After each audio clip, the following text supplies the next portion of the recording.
Thank you and welcome to Through the Door, the insider's perspective on running a business. My name is Megan Comfort and I'm the small business manager at Nevada State Bank. This is a podcast where we interview business owners, business leaders, and entrepreneurs in the state of Nevada, and we get to learn from their stories and experiences running companies within our state. So if this is your first time tuning in, please make sure that you subscribe to anywhere where you listen to podcasts. And if you actually want to view the show itself, you can also watch that on YouTube. Today, I'm very excited. I have Fuilala Riley here. She is the president and CEO of Help of Southern Nevada, a nonprofit organization that really focuses on advocacy and self-sufficiency for individuals and families here in our state. I'm going to have Fuilala actually share a little bit more about the programs and services that they provide, but thank you so much for being here today. Thanks for having me. I'm so excited to be here. Yes. So we usually start off by you sharing a little bit about your origin story, and yours is unique because you've actually been with Help of Southern Nevada for a long time. So can you share a little bit about your involvement when you initially got into Help and then kind of the evolution that arrived you into the role that you have today as president and CEO? Yeah, thanks for that. I moved here to Las Vegas in '93. I know, the 1900s, right? To go to UNLV. The 90s, it was popping back then. I know. And I was a hotel major, and I wanted to be a gaming giant and whatnot. And so, that was my entry into Las Vegas. And at UNLV, I met one of my really good friends. And she and her sister were actually the ones who introduced me to Help of Southern Nevada. It was years later. But we were trying to do something together as a group of friends for the holidays. And so they invited me to be a part of an adopt-a family, which happens during the holidays. And you get together and you get specific children to shop for in a family, right? And so I think there was 8 of us total, and we paired off and we each got a kid to go and shop for and whatnot. And then we got together as a group of girlfriends to wrap the presents and, had a little wine and all that, right? And that was our holiday celebration. But what got to me was that was a pretty cool feeling, right? That we were making a difference in a child's life. So I think in the spring of that, the year after that, I started to ask the question, well, what do they do the rest of the year? And then I learned a little bit more about Help of Southern Nevada's Displaced Homemaker program. It's a work readiness program for folks that lost their main source of income through divorce or death of the breadwinner in their family. Okay, so people that maybe just stayed at home and then now they're trying to figure out how to earn a living because... Yes, and we still operate that program today, but Displaced Homemaker at the time had this professional closet. And so in the spring, we got together and, because back then, we had to have the most recent trends of clothes to wear to the office and all that. And so we, we started gathering clothes for women trying to re-enter the workforce through that program. And it just happened that they also were volunteers on the annual tea event that Help has. And so they brought me in on that. And then I was in between jobs, and the Maruka sisters who introduced me to Help actually shared, hey, do you know that Help is looking for an event manager? And I was like, no, what does that person do? And that's where I just started to learn a little bit more. And once I got there, I kind of knew, if I can, I want to make this the last place I work here in Nevada. That's amazing. I love that story. Obviously you got exposed to something that is so unique and different that they do. I love that you were in college and you were thinking about how you guys could do something that actually gave back to the community. That's not something that I think normal college kids would be thinking about during the holidays. They'd be thinking about what they want for Christmas or, how they can get their parents to buy them something really expensive or cool. What was it about you and your friends that kind of made you focus on wanting to give back and you just having this natural spirit of wanting to be involved in these different things and give back to Las Vegas? I think one, it was a cheaper way to go, right? Like starving college kid, right?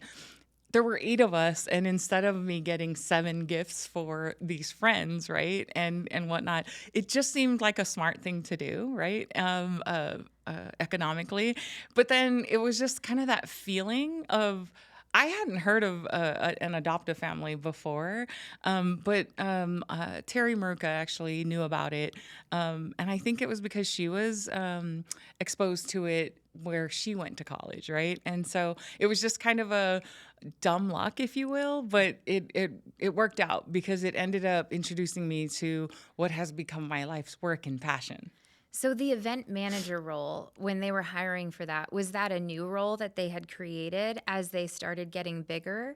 And then did you help kind of shape what that became? Like, tell us a little bit more about like how you kind of started as event manager and then ultimately where you are today. Yeah, so it wasn't a new position, but it was something that was new to me was the event and development manager. So I knew events because that's what I did in the casino industry, but I didn't know what development was. And I was just like, what does that mean? Because in casino, that means the guys that are building the casinos, right? Or it's player development, right? Yeah, like finding. Yes, Yeah. exactly. So I didn't really understand that part, but I kind of figured, well, I know the first part, the events and whatnot. Yeah, I was really lucky. Denny Conrad hired me knowing that I had no nonprofit experience. And I got to spend a year with her. And she was, hey, so you're supposed to put together our fundraisers. Right now we have 3, you're supposed to put together holiday programs and actually recruit donors. That's what you're supposed to do. And for me, I was just like, I feel like I have some transferable skills from the casino industry that could go into that. And so it did grow over time because one of the things I had a conversation with Denny was, what do I do the rest of the year? Because it was 3 fundraisers and then the holiday season. And, there's a pace in the casino industry that I was accustomed. 24 hours. Yeah. And so I did have to ask her, what else do I do? Like, what else can I do? And I think that was something that a lot of my bosses or supervisors have always liked about me is, okay, if I'm done with what you gave me, my job is done, what else can I help you with, right? And that has always been something that's served me well because that's how here you go, you can have this project now because of that. Always willing to ask, what else can I do for you? That is a theme I've noticed with a lot of successful folks is that their job just doesn't end at their job description. It's always about what else can they be doing and what are other areas or gaps that they see that need to be filled and how do they fill that. Yes. So as an event planner and then moving into what next roles did you kind of have? Because we talked a little bit earlier about you being employee number 23, and now you are an employee organization of 150? Yeah, 160. 160? Yeah. So number 23, is that your employee ID number? Number 23 to now 160, strong. Like, how did that evolution kind of happen for help? That's massive growth since you joined. So the development part was actually what I learned is grant writing comes with that, right? And so I learned about the private grant writing, but quickly, because I was open to what else can I help you with, it started to evolve into government grant writing and proposal writing. But after a year, we had a leadership change. Denny retired and Terry D'Antonio came in. And Terry had a different skill set. She came in with a government skill set. And so she opened up my eyes to there are opportunities that government funds, but you have to be willing to be creative, be collaborative with other organizations. And that's that. And also be open to learning other people's best practices and bringing it to your organization and your community and then scaling it up, right? And so that was the start where when Terry came in, she really did give me that. And so that's where some of the newer programs than housing came into play because Terry had that skill set. So then I started learning more and more about we can be more than transactional in our social services. We can provide case management. We can actually help somebody in a 3, 6, or 12-month period versus prior to that, we were only doing like 1 month rental assistance, right?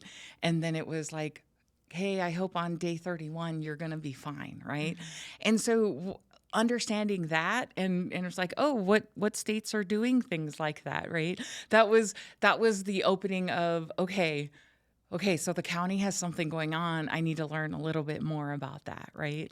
And so that's where like that growth started to happen. But again, back to what can I help you with, right?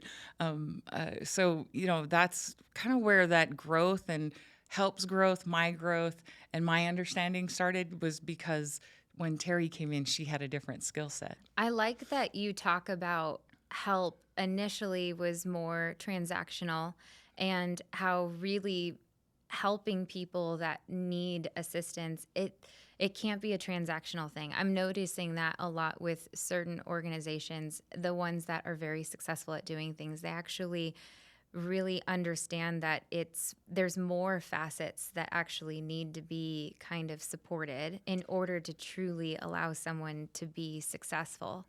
So tell us about those programs and like kind of that expansion of services that help then started doing now that it sounds like Terry kind of came in and maybe was helping you and other folks in the organization just start thinking about other things that you could support those individuals and other people like them with. Yeah, so we all know like somebody that is, when we meet them, it's not their best day, right? It's probably the worst day of their life by the time they come to us. And so one of the things that we know is it wasn't one thing that brought them to our doors. What brought them to our doorstep is a series of things, right?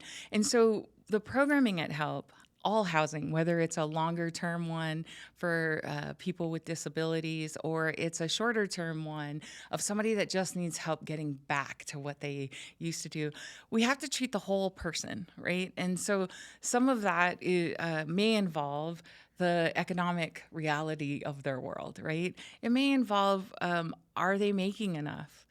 Do they need help? They don't need to work 3 jobs. What they need is, can we skill them up or train them or connect them to training that gets them a certificate or gets them something that can alleviate that, right? There's only 168 hours in a week. We can't expect a mother, that's raising children to work 120 of them. We just can't, right?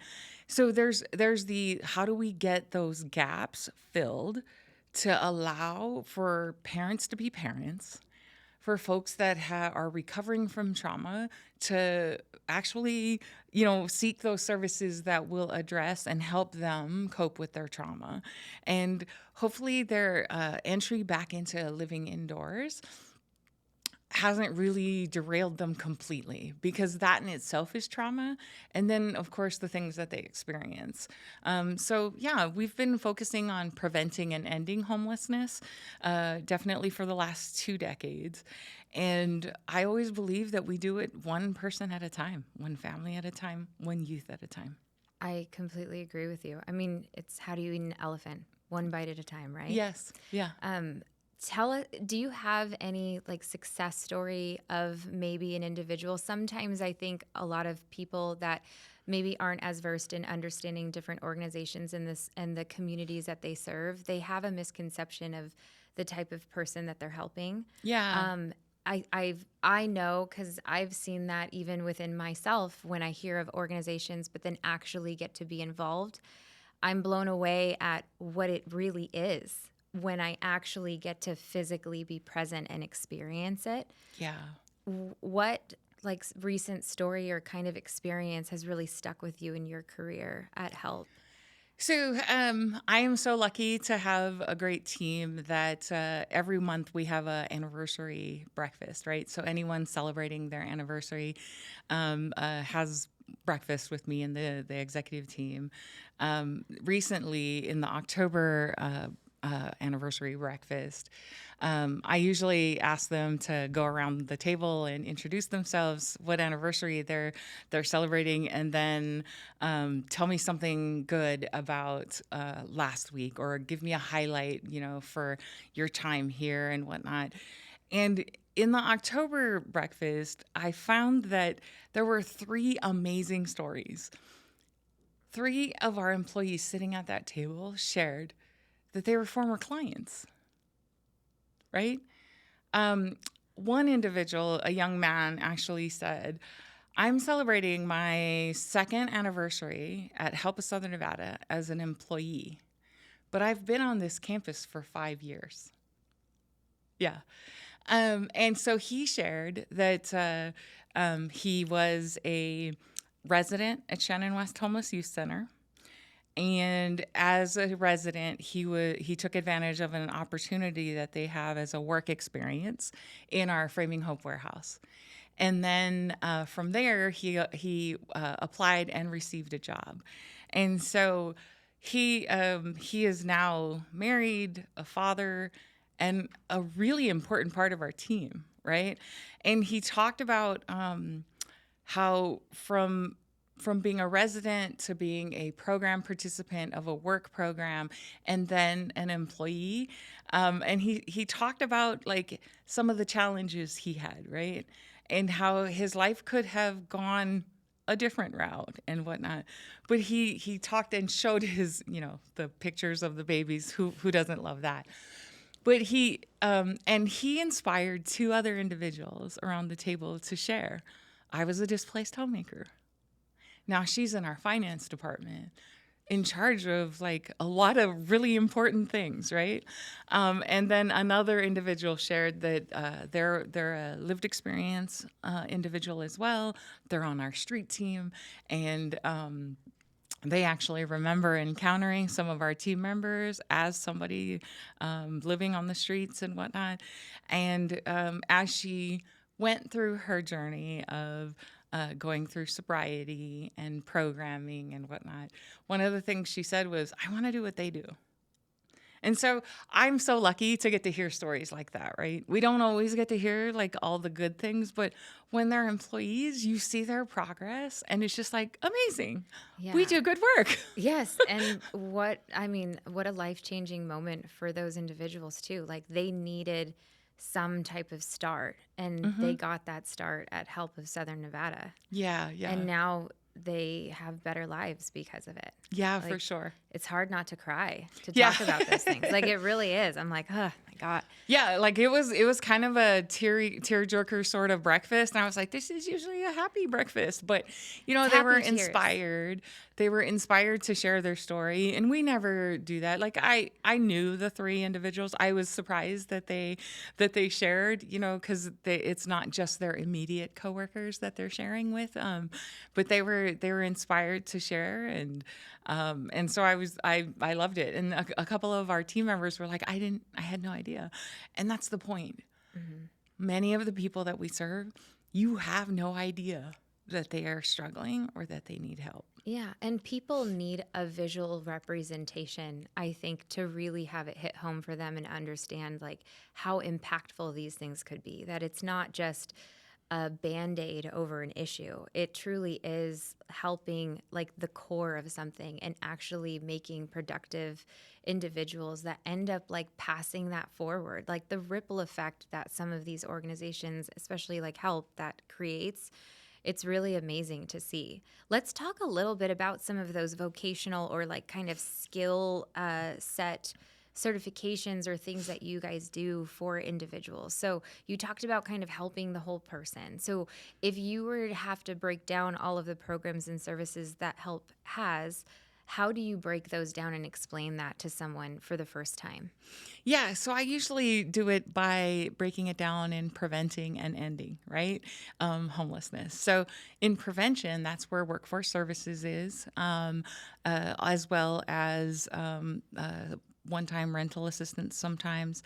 Um, and then other side, the housing side, what we're really known for is taking folks from the streets and placing them into housing and helping them stabilize and re-engage, come back inside and live and whatnot. So, but we also have like weatherization. Weatherization is for senior citizens, very low income senior citizens, and it allows them to afford where they're living by providing them energy saving measures and whatnot. And so a lot of the time, what I like to say in description of what help does is, if we don't provide the service, we know who does. And we're relentless. The team is relentless about connecting people to services that they need. And we've gotten to be really good friends with a lot of our coworkers in the nonprofit space, right? And so if we don't provide the soft skills training, like that, they need more than that, right? We're connecting them to Workforce Connections funded programs. We're connecting them to our friends at FIT. We're connecting them to our friends at the unions, right? The training programs that they have. And it really is, hey, if we don't provide it, we know who does, and we're not going to give you a cold referral. We're going to go with you, and we're going to knock down the door. We're going to make the phone call for you because I've worked with that lady for 10 years. She's going to pick up my phone call. And so that's usually how we describe what we do. I don't allow our team to say to someone, we don't do that. That's not acceptable to me. Do we know who does? It's one thing if it's not available in our community, but that's another conversation, right? That's an advocacy conversation. That's a funders conversation. But I don't let my team members say, we don't do that. We don't do that, and, right? It's not like, sorry, no room at the inn. No, we're going to try to find something for you. And that's the part. It's so frustrating for our folks that need help, right?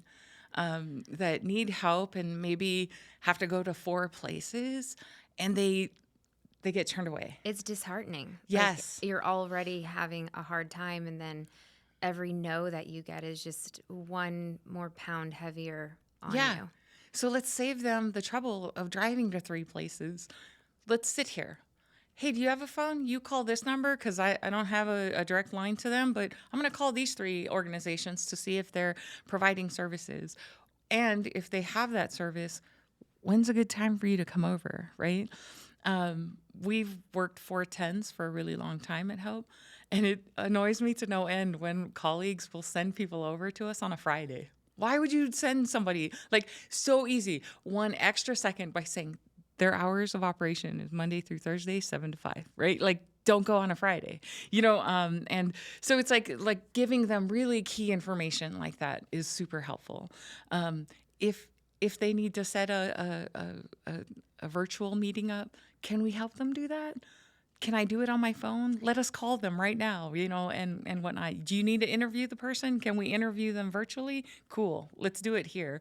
Let's pull up. Do you have Teams? What do you have? Do you have, just an iPhone? I have one too, and so I think that's the part where it's like you have to be tenacious and relentless in serving that one person, that one family. The tenacity, I think, goes a long way. It's weird as you talk about your organization and just some of the things that you've mentioned about the tenure that you have around your team and things. Like, there's so much synergy with the way Nevada State Bank operates. Like, we don't do that, and we say something similar. It's like, we don't tell people you're declined. We tell people, here's the challenges and why we can't do it today, but this is how you get there going forward. And having that tenacity and that ability to just sit with people and help them find the resources that they need, that goes such a long way in anyone's life. It's not even necessarily the only people that are coming to your door, but just if we treat people that way. I think it's like the world would be so much better if everyone just kind of focused on how can we help focus on what it is that people need and provide them with those things. Yeah, for sure. At least try, right? The effort needs to be applied. Not everyone has the same resources. What's so cool about what you just mentioned there is that every level of employee has an understanding of that culture. Yeah. And so they're developing a skill of problem solving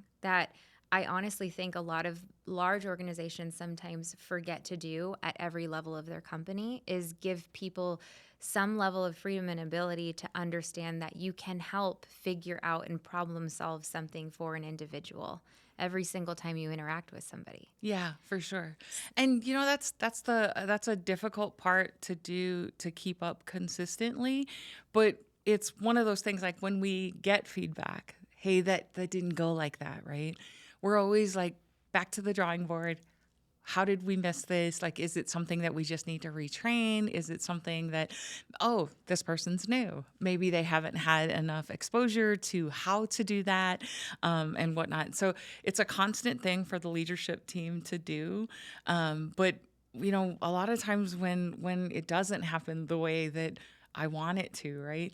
That's a learning opportunity for us, right? It's like, okay, what did we learn from this? And that's the thing I think that we also sometimes miss today, is the fact that it doesn't have to be black and white all the time. It doesn't have to be one way or the other, but it's also giving people grace to learn from the mistakes that they've made. And that's something that that's usually what happens when something of a challenge comes up, right? Is, well, what did we learn from it? Is usually the first question I ask. And then how do we set up an infrastructure in our departments and service areas that help an employee, be able to make a better choice the next time, right? But we're human. Yeah, but the grace. Yeah. Giving people grace to make mistakes and then improve from there is important. Yeah. So tell me a little bit more about managing an organization like this and kind of dealing with different crises or changes in the economic landscape. I think about a few things that have happened over, the last several years, like the pandemic and what you guys did there as far as increasing the amount of beds and availability that you had to help with services. And then even today, I don't know when this podcast will air, but even in today's environment with the government being shut down and how that might be impacting. With you at the helm of the organization, how do you problem solve and deal with navigating through some of those challenges and still providing services? Yeah, so one of the things that I do quite often is I always have to step back and understand that it's not, I'm not in this alone, right? So creativity, I think of when we as a team have to answer the call of the community need, right? I have the collective genius of a team of 160 people. It's not just my problem to solve. But beyond that, Help Us Southern Nevada is weaved within the community, and we've been here 55 years, right? So it's also not just Help Us Southern Nevada's problem, right? When we need beds, yeah, sure, I could be the superstar and create all of them, but there's a better way to do it. There's other organizations and colleagues out there that, hey, that's us, right? That's our problem together. And so I always look at any challenge that comes to us.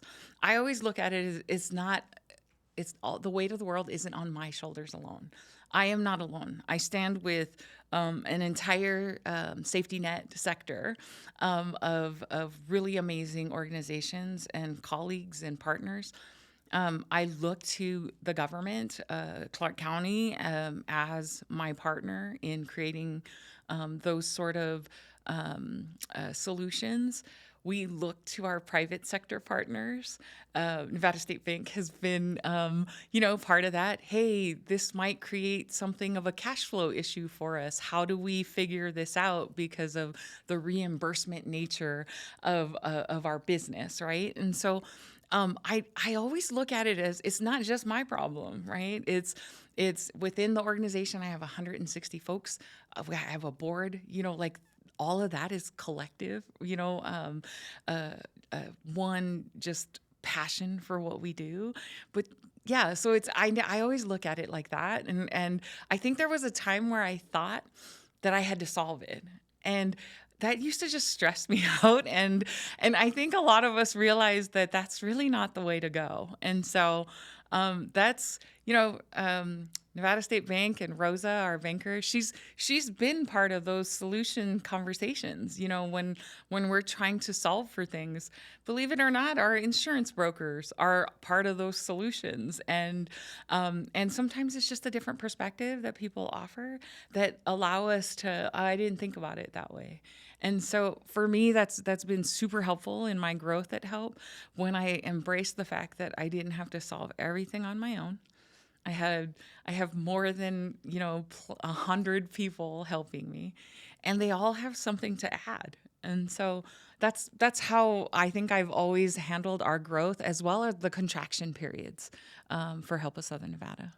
I love that you talk about that. I kind of envision it being like a war room where you're like, get so-and-so on the phone. And then it's just like everybody kind of chiming in and tackling one issue. There's something that you brought up that I thought was really unique too about Help of Southern Nevada. And I also think that this is probably more broadly across any nonprofit organization, is that the just willingness to come together for the same common cause so quickly and make sure that everybody is being supported and helped in that realm. Partnership is really important to us.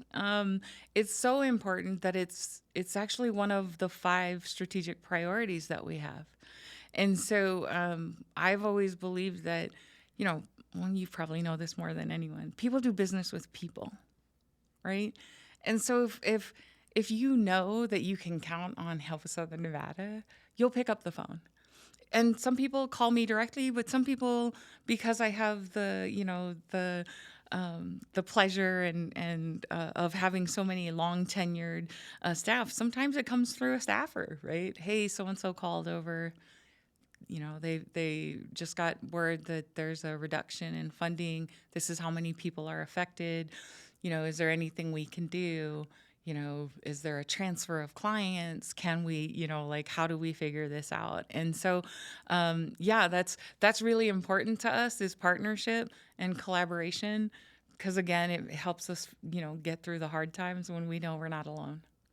I like that you also talked about focusing on the organization as a business, because it is a business. You have contributions, donations, revenues, program services, all those things coming in, and then you have your overhead, right? And you have to always make sure that at the end of the day, you have enough coming in to secure the next year and the next bout of services and the next folks. What are some of the things that you talk about with your leadership or your team when you're tackling budgeting items? Is that ever a challenge for you guys, or is it always something that's kind of top of mind that you guys are thinking about? Yeah, we have a very, very aggressive handle on budget, cash flow, that sort of thing. We don't have an endowment, so we don't have that as a resource, and we are heavily reimbursement based, right? So every department and their leadership team, so the director, supervisors, and whatnot, they are aware and on a monthly basis go through their budgets, how they're spending, are they on track, are they not? And because we have to be nimble with that, it's the adjusting services available. Hey, you're ahead of schedule. What can we do? It's talking with our development team, so they're on, like saying that a certain program is they're on track. We still need to raise $1 million for Shannon West Homeless Youth Center, right? And then sometimes when they experience, because none of our funding sources are all the same fiscal year, and so understanding that, hey, so August 1. This grant starts, but the next funding source that could fill that gap starts October 1. What do we do? What do we do in, the interim and whatnot? So we have to, and we've had to educate our program directors and heads to understand the finances and whatnot, because at the end of the day, we have to make payroll. At the end of the day, we have to make all the rent payments for the folks in housing. And it could really damage us if we don't make those payments, right? And then there's the loss of public trust if you make that you don't make those deadlines with fiscal responsibilities and whatnot. And so it's something that we have to know about. It's something that more and more people have to be trained so they understand. And then for the line staff, we also have to train. Yes, our mission is to help folks, but sometimes it's not financially possible for us to allow that. And then I think the other thing that we always have to train our staff for is not all grants or contracts are created the same. And so some contracts, so there are people in housing programs that get a number of support services for them, and others have bare minimum, right? And so sometimes teaching the difference, hey, these clients are under this contract and they don't have that. We have to check with development to see if any of their funding sources came through, right? And that's the difference, because to them, they just want to provide that whole person wraparound, right? And then it's just like, we don't have the money for that. It's like we got to make sure we have the resources. Yeah, right? Because if we spend outside, live outside of our means within that, there's going to come a point where it's a problem.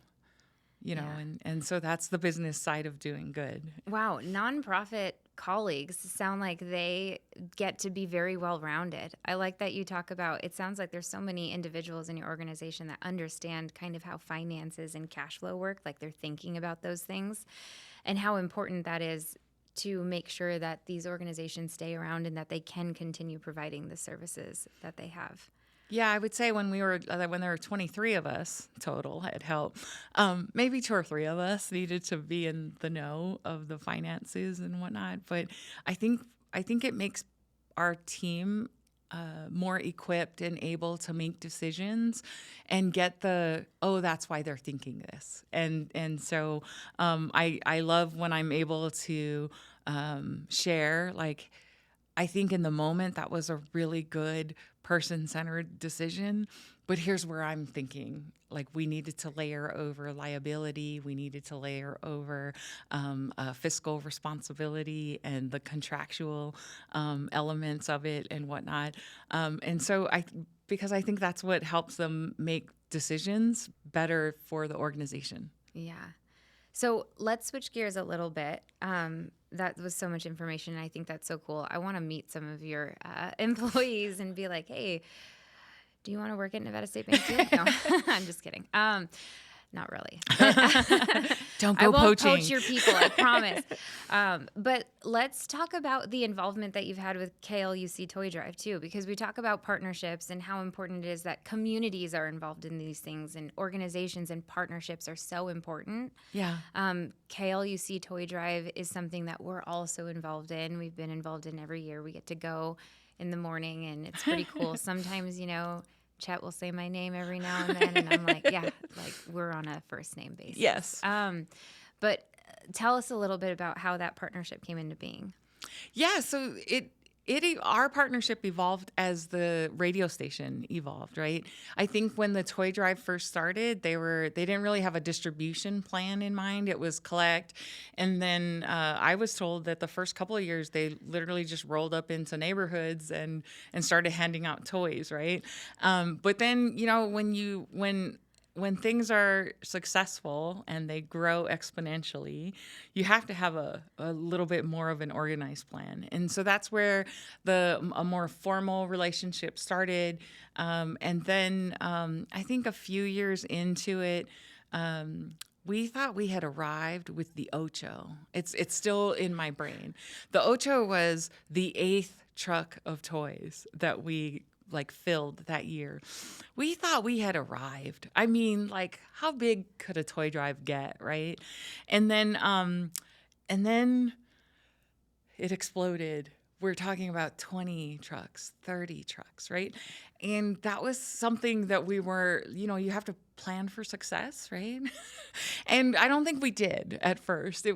But then we started to talk about, what would it look like if we helped you at the toy drive? And one of the things they asked for was, it would be great if folks could meet the people that are distributing the toys. It would be great if you had a presence at the toy drive, right? And so that started that relationship. And then, we went to NV Energy, which was a really great site for us. And, we did get a little bit better at, like, it's the Nevada State Bank gift card board, right? Gotta say those sponsors. I know. Gotta say those sponsors. Exactly. And so we just knew that was what we needed to do, was a more robust partnership that covered everything. And then the other thing was too, is help was still, I would say, in the first 5 to 7 years of the official partnership, help was still receiving toys at our office location.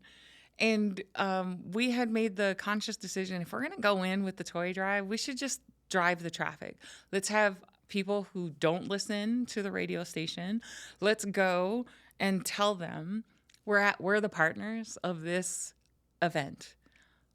Drive the traffic to this event. We're going to be there. You're going to get to meet this crazy guy that lives on top of a scaffolding for 12 days. During a very cold period of the year in Vegas. Right? And we're going to ask you to feel the tingle. That's what we're going to ask from you and whatnot. But it's been a really beautiful partnership in that we got to meet radio station fans and advertisers, right? And we were able to introduce our year-round programming to those people. We are able to, because of the audience that it goes out to, we're really able to help a few more organizations. So it's not just the 2,000 families through our doors. It's actually 100 other organizations receive toys through the toy drive, because, every year somebody will ask me, what do you do with the leftover toys? Like, where do you store them? And I was like, oh, no. My goal is always not a matchbox, a car, or bike is left in our warehouse. We don't have that kind of space. And so the community comes together and they're expecting those toys to make a child smile, right?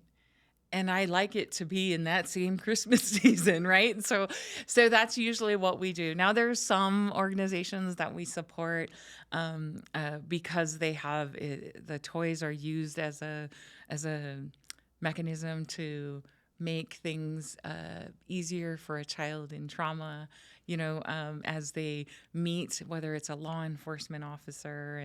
And so some of those stuffed animals that you see that are given out when, like, officers are on scene and a child is there, some of those come from the toy drive, and so there are some partnerships that are a longer term. There are some elementary schools that have birthday closets that's more than likely the birthday present that they get from their elementary school is the only gift they will receive for their birthday.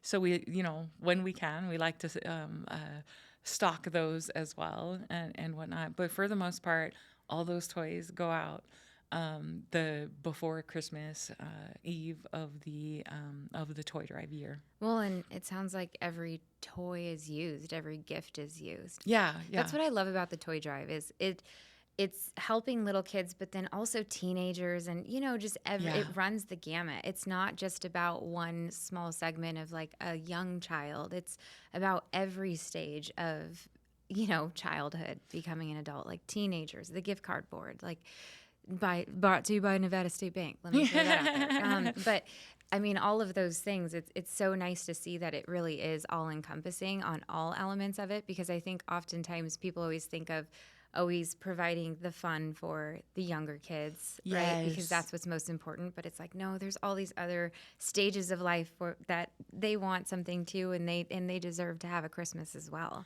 Yeah, it's those, right? A 14-year-old still deserves to feel like a child, right? And loved. And oftentimes kids don't know that something's wrong, something is amiss with the family until traditions that normally are observed aren't. That's usually their introduction into what's going on, right? Not that I've seen one of my parents way more than I've ever seen them before, right? Job loss, right? It's just like, no, usually for a child that's housed, that's when they notice something, they start noticing things are amiss, is when they used to sit around a Thanksgiving table, right? And have a big meal with some extended family. And now they're not having that. Or they don't have a table anymore, right? That's the more extreme. But yeah, I think it's really important that that folks understand. Like at Help, there's this time frame that somebody suggested that maybe you stop providing toys to kids under, like over 14 and over, because those are the ones that are a little harder to give gifts to and whatnot. And we don't typically get a lot of gifts for those young people. But that's why the gift card board is so important.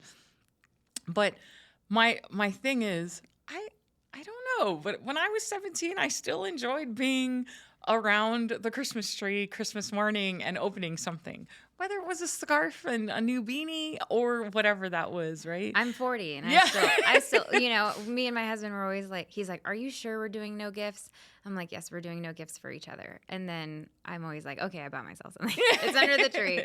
I did. Yeah. It doesn't matter what age you are. You always want a little something. Yeah. And so we've tried to, when the gift card board allows us to, we've always tried to give gift cards to the teenagers, right? And that's just like, yeah, one choice.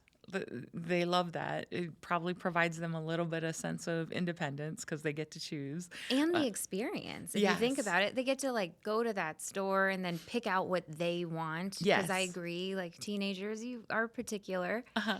But you want to, and that sense of independence and empowerment to like actually select something that you desire and be able to pay for it. Like that's so cool. Yeah.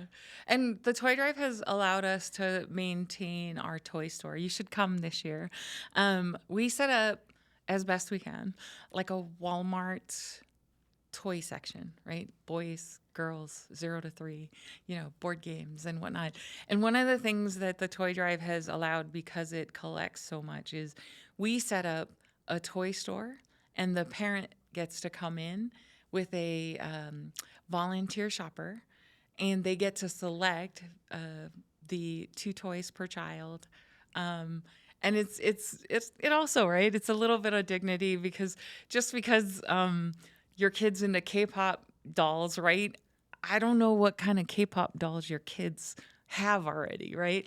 You would be able to tell which one that they have. Like, how horrible would that be to give them the same doll that they already have, right? And so it's we like that. We like that we're able to do that. It's a really great experience for the personal shopper that's usually a volunteer, as well as the parent. And based on the generosity of the community, they get to select what their child receives. Well, and they get to wrap it and, give it to their child as well so that their kid knows that their parents got them something. That's also something, right? Because I don't know what your particular tradition is, right? Some parents, everything comes from Santa. Some parents, it comes from them, right? And so it's like, I don't care who gives it to your kid. I don't need to put from Help Southern Nevada, no, do you. And that's something that I think when we can preserve families' traditions, I think it strengthens families, and stronger families make a stronger community. And so that's what I love about the Toy Drive and our, holiday programs and the partnership there. Yeah. What is the goal this year? I mean, you talked about number ocho and then now 20, 30 trucks. And these trucks are not small. Like, I know because we've loaded toys into these trucks and I'm like, oh my God, this thing never ends. Yeah. And they're doing more of these. Like, this is crazy. What is the goal? Like, how many families or people, like, how does that work? Yeah. So there was one year that we really kind of got stern with Chet because he threw out some crazy number, and we were like, I can't concept 20 trucks, or He's very ambitious. Yes, he is. And so the goal every year is one more toy, one more bike, one more gift card. And that it, of course, we always like surpass it. But I think that's always like, because we need to maintain what we did. And so the team recently did a grant process. It's an application process because we received 150 organization requests for assistance this year. And we know it's going to be tough. The year has affected even our donors and their ability to give, right? So we're going in with a conservative amount of what we think we're going to raise. We think we need to keep it to 100 organizations. If we earn more, of course, we keep there's like a wait list, and or we aren't able to provide everyone's list filled completely. Some of the organizations are asking for us for toys for 400 people, right? It's 400 youth and kids. And sometimes that's not, based on, because we also ask them, can you break down the age ranges of your clients? We have to look at what we collect. You hit it, the nail on the head when you said you get a lot of young people things. I could stock 5 Walmarts back with 0 to 3, the really cute babies, right? A lot of our kids, though, are from the maybe 10 to 17. And so that's where gift cards come into play. That's where private funders who will step forward and say, I heard you are short on girl toys. I'd like to donate this. Can you go shopping for me, right? And so I think that's why it's important to understand that when you give whatever you're giving, whether it's monetary or toys, it will get to a child. But I would challenge folks to consider a 10-year-old to a 17-year-old. What would your kids in that age range want, right? And then, of course, when you give monetarily, we're talking about the ability for us to go out and buy gift cards. What I find so unique about times like this where maybe the economy is not as, prosperous or as strong, certain segments, and it's interesting how it's like the need grows, the ability to give sometimes goes down. Yes. For a lot of people. And so it gets squeezed, right? The people that actually are the ones that need it, the squeeze starts to happen there. So what could companies do, not just people, but I mean everyone, to help really show up big for this event and for this cause? Is it maybe providing more monetary donations so that there is more of an array and ability to accommodate the different age sectors that are needing to be met? Or what would that look like?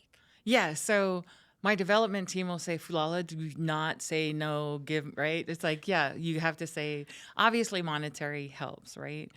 But if you're more into, because, it's somewhat of a values proposition for people, right? If you're more inclined that you would like to give, I would suggest you consider giving, but think through the lens of a 10 to 17-year-old. Because if you could do that, that would mean for every gift that you're able to give, that would mean 10 to 17-year-old enjoys the holiday season just a little bit more, right? It may make them smile. We're not talking about something super expensive, right? But I think it's the understanding that, but what would you consider a gift, right? Because I think sometimes something else we've gotten is sometimes we'll get little things that are like stocking stuffers for people, right? But what would you consider an actual gift if you were 10 to 17? Because sometimes the things that are stocking stuffers, we actually have to supplement them with other things because that one item wouldn't be considered if a parent had to choose, a beanie set with a scarf and gloves. That probably isn't going to be considered a gift, right? And so just thinking what would you want as a 10 to 17-year-old?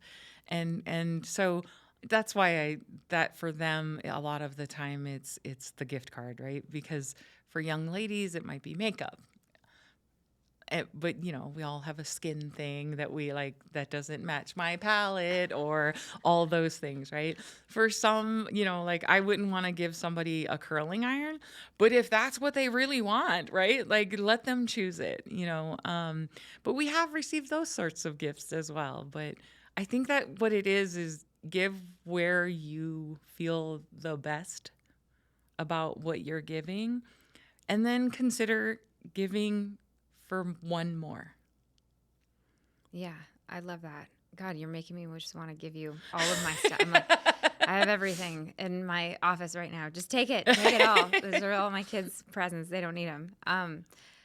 Wow, I love the partnership and just honestly to see the evolution. And I just love that we talked about also where the need really resides this year, and to be thinking about, some of those older, like preteen, teenage kids too. I've noticed that last year when I was there, I was thinking about what about the older kids, just because I didn't see a whole lot, in that realm. I knew the Nevada State Bank gift card board was doing well and everything else, but I always had that question in my mind of like, yeah, like the bikes, right? Yeah, are those areas being served too, because those are kids and they want something too, and Yeah. Well, and then what we experience is the bigger bikes, the 24 and 26-inch bikes. I think we collected close to 8,000 bikes. Maybe 300 of them were the 24 to 26, right? So they're all the little bikes for the littles, and the training wheel bikes and whatnot. And it's more expensive. 24 to 26 inches are oftentimes $150, right? But it is what it is, and that's often why what we have to do with the distribution to organizations. Some organizations will make our list of distribution because they're serving the younger kids, right? So we have 1,000 little bikes, and so it's like, yeah, we need to give these away. I don't want them to go unused, but there's quite a bit of a disparity for those 10 to 17-year-olds. I will tell you, those bikes are very hard to put together. So it's somewhat of a challenge because they actually come in a box sometimes. And yeah, having to put those things together is unique. I'm always worried. I'm like, oh my God, I hope I'm doing this right. And that a kid's, steering wheel isn't going to fall off or anything like that. Like, that's scary. Well, we have, right? We love the ease of palleted boxed bikes, right? And we also, at the Toy Drive, we have this saying of box bikes fill trucks, right? So it kind of counts for both counts and whatnot. But we do have to take into consideration there are households that would be an impossibility to build a bike. So yes, we're always constantly asking even the organizations that we distribute to, do you have volunteers? Because you can get 200 bikes, but they're going to be in boxes, right? And giving them the heads up of there's a lot of people that want to help, and maybe their help is only time, right? But there are some really gifted hand mechanical people that can come and build a bike, right? And it's just like, so we do try to set up one or two stations in the back of the warehouse to get those, hey, can you start building bikes, please? But that too is a consideration, right? Like, you hope that you're building the bike appropriately. I hope so too. I know. I'm not going to tell you which ones are mine. But so let's focus more on like help and some of the areas that you've identified maybe that are growing needs of services. Is there anything that's either new or that you're just seeing like, wow, we're having to expand the services in this area that maybe you didn't have before? So I would say, well, I'm going to share this. Shannon West Homeless Youth Center, the facility itself, has the capacity to go to 150 beds. We made the very difficult decision to close the third floor. So we're only operating 94 beds. There's a lot of youth that still need spaces, but with cuts in grants and funding and whatnot, I want to be sure, like the business side of doing good, right? I want to be sure that we're able to provide beds at Shannon West. And so we had to make that business decision. So right now we're asking a number of our supporters to help us sustain the 94 beds that we currently are still operating. I think we're still waiting to hear on what the effect is on our unhoused population through the shutdown. Something that some folks don't realize is that we have a street outreach team, and last year they enrolled into programming our about 2,470 unhoused individuals. These are folks that feed on the street, they live unhoused. All but 9 had SNAP benefits. I know that our state is working on that $30 million, right? But to tell everybody, it's a $90 million budget per month, right? So a third of the people will receive food. One of the things that might be a gap is our unhoused individuals. Of those 2,470, most of them don't have cars. So they can't drive up to the mass food distributions that I love for our community, because that, the food will get used. But there's a gap there for those 2,400 that we work with that I don't have a contingency plan for, because I think we had 500 bags that we were able to distribute to them, but there isn't one for them, and we can't send them to a drive up to receive food. But the food that you would receive is inappropriate for somebody that doesn't have a place to cook it, right? And so there's that. There's the need at Shannon West Homeless Youth Center. And we're still waiting to hear how our housing programs are going to be affected. This morning, 842 individuals woke up in a Help Us Southern Nevada program bed. Half of those individuals are tied to a federal funding source. And so those individuals used to be feet on the street, used to live on the streets, and we brought them indoors and we're working with them. They could be returning after, maybe with the way that Nevada eviction laws are, within 3 weeks of me not being able to pay those rents, those individuals may return to the streets. God, that's a heavy burden. Yeah. To have. And it's not, to your point, not just your burden to have, but honestly, everyone involved in the community around it too. Yeah. What are some of the ways that people could potentially get involved or support during times like this, and even during times not like this?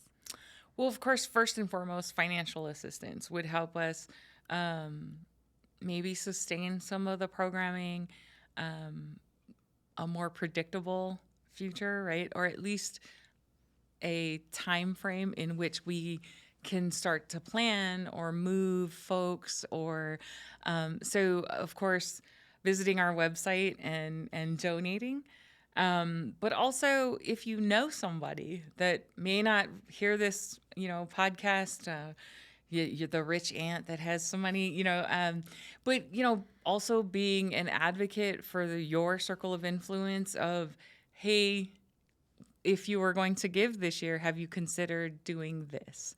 And so, of course, obviously advocacy, talking to your circle of influence that could assist. And then, of course, participating, volunteering, any of that. And I would say that, obviously, I'm sitting here for Help Us Southern Nevada, and particularly for the Toy Drive. But I would say, in your community at large, give now and give a little more, because there's less to go around. Yeah, I absolutely agree with that. I mean, you're going to be getting some money from me, that's for sure. Because, man, this is a little bit of a tearjerker episode. I have 2 little kids, and I can't imagine a family not having something. Yeah. that's tough. And it has been, for sure. So this is my last question. What is a guiding principle that you have in business or in life that you want to share with the listeners that you haven't shared already? I would say see people, right? People need to feel like they're seen and heard. And that's the whole point of providing service one family, one youth, one individual at a time. Sorry, getting a little emotional. Yeah. But right, because you don't know what that long-lasting effect of having somebody feel seen and heard. And the holiday season is also a really hard time for a lot of people, and it triggers folks. You just don't know what the emotional toll or turmoil that they're experiencing. And so sometimes just feeling heard and seen is enough to sustain them one more day. Yeah, I agree with that. I love that. We're entering a time right now for the holidays, and there's no better way to show up for your family and for your community than to give to someone else. And Yeah. I think that would be the challenge for anybody in anywhere, but specifically in Southern Nevada and the state of Nevada, is to not just give and provide something amazing for your family, but provide something amazing for someone else that needs it. Because more than ever, there are plenty of people that could really use some hope and some love, and just knowing that people are looking out for them. Yeah, for sure. So thank you, Fuilala, so much. What an amazing episode. I am so thankful that you were here, and that you shared some of your insight about Help of Southern Nevada, and then also the KLUC Toy Drive. We're so excited to participate in it. This is the episode of Through the Door, the insider's perspective on running a business. Thank you so much for tuning in, and don't forget to subscribe. Thank you.